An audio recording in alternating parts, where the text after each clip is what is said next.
Sidang penonton yang saya hormati sekalian, anda masih lagi bersama saya dalam Muqaddimah Ajrumiyah bersama Quran I'rab. Dalam episod yang lepas, kita telah membincangkan tentang pengertian Al-Kalam. Dan seperti mana yang telah saya nyatakan sebelum ini, ulama' Nahwu sangat menitik beratkan tentang soal logik dalam pembahagian bab-bab Nahwu. Dalam kebanyakan kitab Nahwu, Al-Kalam adalah perbahasan yang utama, yang pertama. Kemudian setelah itu, pecahan-pecahan kepada Al-Kalam pula. Itulah juga yang dilakukan oleh Ibnu Ajurrum dalam Muqaddimah Ajrumiyahnya. Beliau menjelaskan tentang pembahagian Al-Kalam. Okay, beliau menyebutkan, wa aqsamuhu thalathatun ismun wa fi'lun wa harfun ja'a lima'na. Maksud, dan kalam itu terbahagi kepada 3, isim, iaitu kata nama, fi'lun, kata kerja, dan harfun, kata tugas. Ja'a lima'na, dan kata tugas itu membawa makna ataupun mengandungi makna. Itulah pembahagian Al-Kalam menurut ilmu Nahwu, terbahagi kepada 3. Kalau kita lihat secara luas, melangkaui ilmu Nahwu sekalipun, apa jua yang ada di dunia ini, secara logiknya adalah terbahagi kepada 3 ini, iaitu kata nama, yang menunjukkan nama.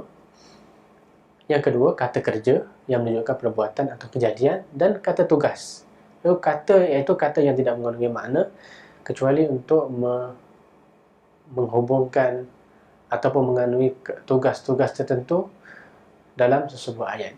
Mari kita lihat pembahagian kalam ini secara lebih terperinci. Pertama, iaitu isim. Isim adalah kata nama. Dalam tata bahasa Melayu, ia disebut sebagai kata nama, iaitu semua kata yang menunjukkan manusia, seperti Ahmad ataupun Fatimah dan sebagainya. Dan juga yang menunjukkan haiwan, seperti Baqarah, Himar, dan sebagainya. Dan juga menunjukkan benda, seperti Hajarun, batu. Dan yang menunjukkan makna ataupun konsep. Contohnya Al-Hubbu. Al-Hubbu, iaitu perasaan sayang atau kasih, iaitu suatu konsep. Itulah makna. Dan ciri makna juga adalah dia tidak terikat dengan masa tertentu. Kalau saya katakan Ahmad, dia hanyalah suatu nama yang digunakan untuk memberi panggilan kepada seseorang. Ia tidak terikat dengan masa sama ada yang lepas, sekarang, ataupun yang akan datang. Begitu juga dengan kata-kata lain seperti binatang dan sebagainya. Yang kedua adalah fi'il. Fi'il adalah kata kerja yang digunakan untuk menjelaskan kejadian atau sesuatu perbuatan. Dan yang membezakan fi'il dan isim adalah, ini satu titik perbezaan yang penting antara isim dan fi'il, iaitu fi'il mengandungi atau terikat dengan masa tertentu, iaitu masa selepas, sedang, dan akan berlaku. Contohnya saya sebut jara, bermaksud telah berlari. Telah berlari. Jara menunjukkan satu perbuatan, iaitu perbuatan berlari, dan dia terikat dengan masa yang lampau, yang lepas. Itu telah berlari. Yang kedua, contohnya yajri. Yajri bermaksud sedang berlari. Kita dapati pada perkataan ini saja mengandungi maksud perbuatan berlari dan juga masa, iaitu sedang berlari. Dan ketiga, sayajri. Sayajri bermaksud akan berlari, iaitu apabila ditambah dengan partikel sa di depannya, bermaksud akan berlari. Fi'il ini mengandungi maksud berlari dan menjelaskan masa akan datang. Itulah yang membezakan antara fi'il dan isim, iaitu fi'il mengandungi unsur masa. Dan yang ketiga adalah harf. Harf pula adalah kata tugas. Kata tugas adalah kata yang digunakan untuk pembinaan suatu ayat. Kata tugas terdiri daripada pelbagai jenis. Ada yang berfungsi sebagai kata hubung, kata sendi, kata arah, kata tanya dan sebagainya.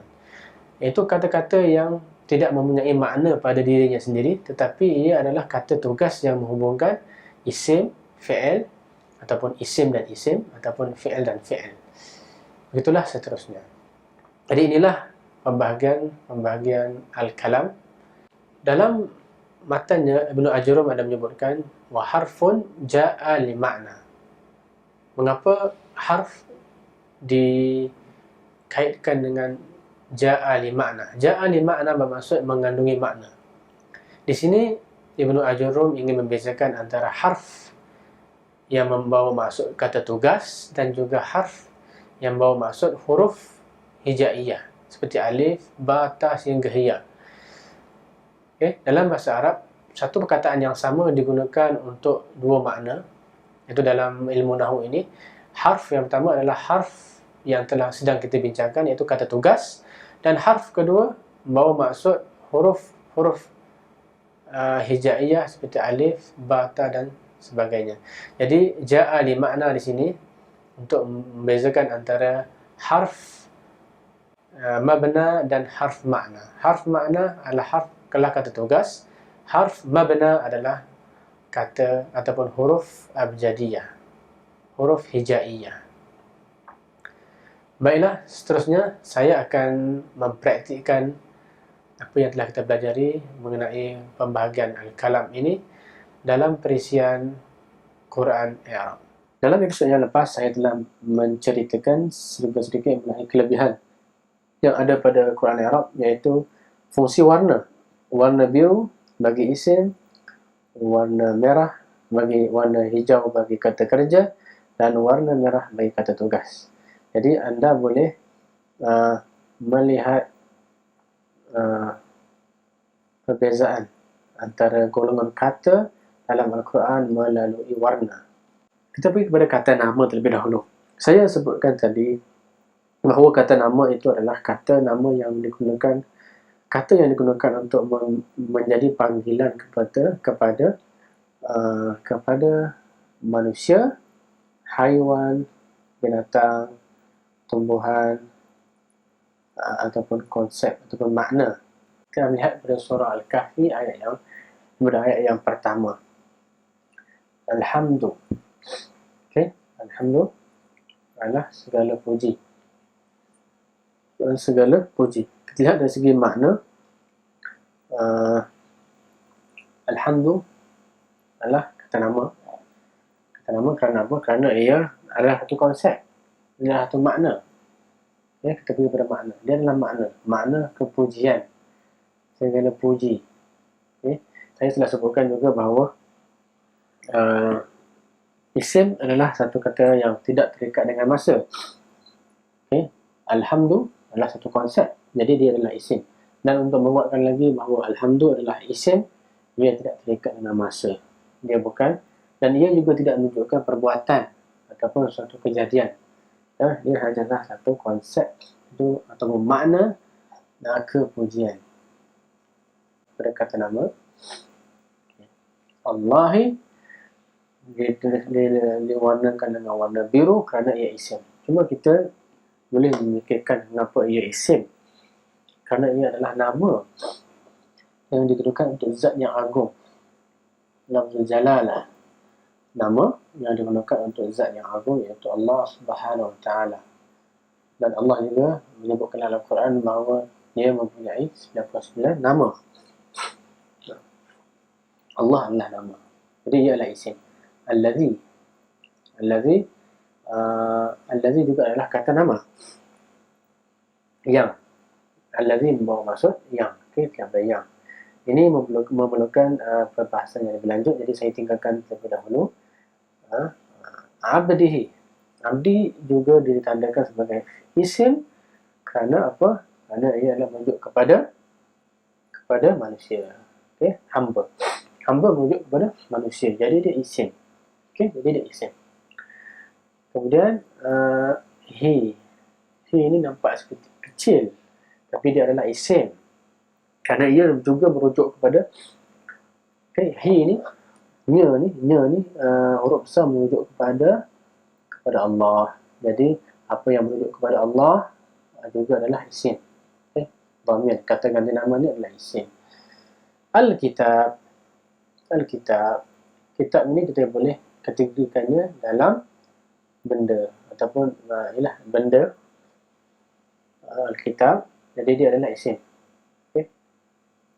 Isim kitab. Begitulah seterusnya. Kita boleh menggunakan fungsi ini ataupun pilihan warna, menggunakan pilihan golongan kata menggunakan warna ini dengan kita memikirkan seperti ini.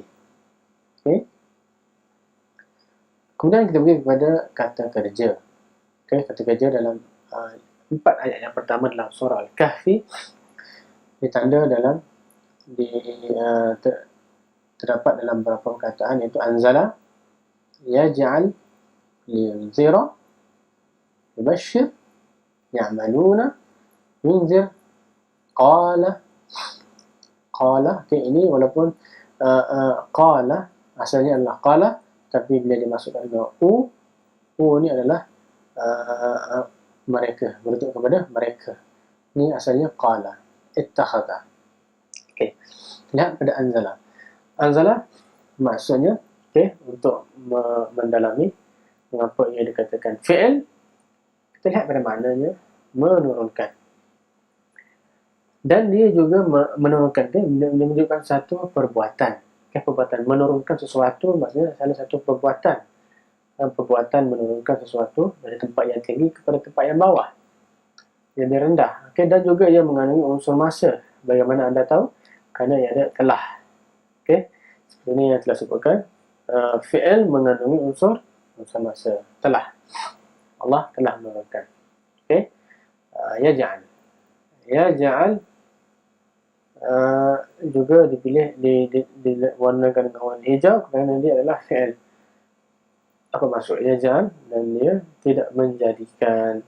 Menjadikan dalam bahasa Melayu, men ini adalah kata awalan menunjukkan perbuatan atau kata kerja, menjadikan sesuatu. Yunzir juga ditandakan sebagai warna hijau. Kita lihat maknanya, kita hanya perlu tekan pada perkataan itu, memperingatkan. Memperingatkan ini boleh kita katakan sebagai kata kerja yang melibatkan percakapan lah. Memperingatkan seseorang melalui percakapan dan sebagainya. Wa yubashshir juga ditanda sebagai warna hijau, maksud memberikan kabar berita. Memberikan kabar berita juga adalah satu perbuatan dan pekerjaan. Memberikan berita, menyampaikan berita. Tugas dalam 4 ayat yang pertama dari surah Al-Kahfi terdapat dalam beberapa perkataan. Kata harf adalah kata tugas. Jadi inilah kata-kata yang mendukung makna tugas dalam ayat ini.